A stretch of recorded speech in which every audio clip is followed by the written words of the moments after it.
آج ہم رانچو اور سائلنسر ایک انتقامی کھیل کے کچھ اقتباسات دیکھ رہے ہیں۔ جی یہ تحریر نا رانچو کی شخصیت کے وہ پہلو دکھاتی ہے جو اکثر ہم نظر انداز کر دیتے ہیں۔ بالکل۔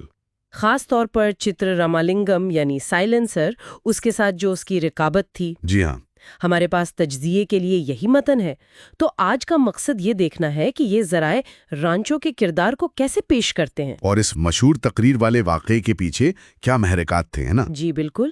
اور دلچسپ بات یہ ہے کہ یہ اقتباس رانچو کی ذہانت کے ساتھ ایک تھوڑا سا تاریخ پہلو بھی جوڑتا ہے۔ ہاں، یعنی اس کی یتیمی اور مشکل ماضی سے متعلق۔ اچھا، جی ہاں، اور یہیں سے بات اصل میں دلچسپ ہوتی ہے۔ اس تحریر کے مطابق رانچو کا وہ جو انداز تھا نا، کیا بڑی بات ہے والا۔ جی بڑا لاپرواہ سا۔ ہاں، لاپرواہ، وہ شاید پوری تصویر نہیں ہے۔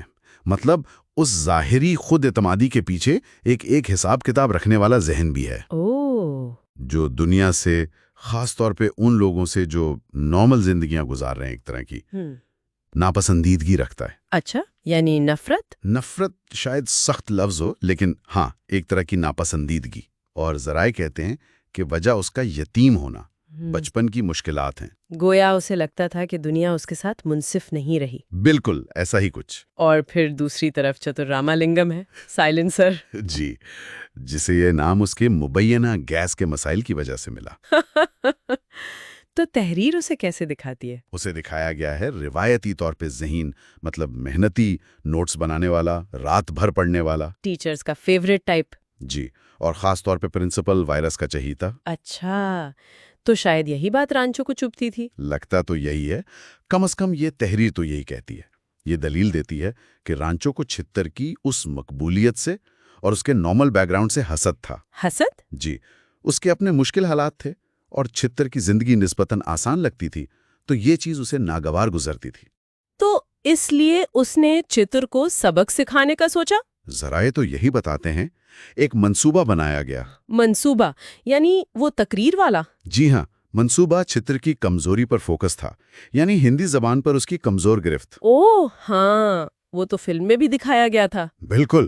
تو ٹیچرز ڈے پر اس اقتباس کے مطابق رانچو نے بڑی چالاکی سے چتر کی تقریر کے کچھ خاص الفاظ بدل دیے، اور ایسے الفاظ ڈالے جو فحش یا نامناسب تھے۔ اور اسے پتا تھا کہ چتر تقریر کو سمجھے بغیر رٹے گا۔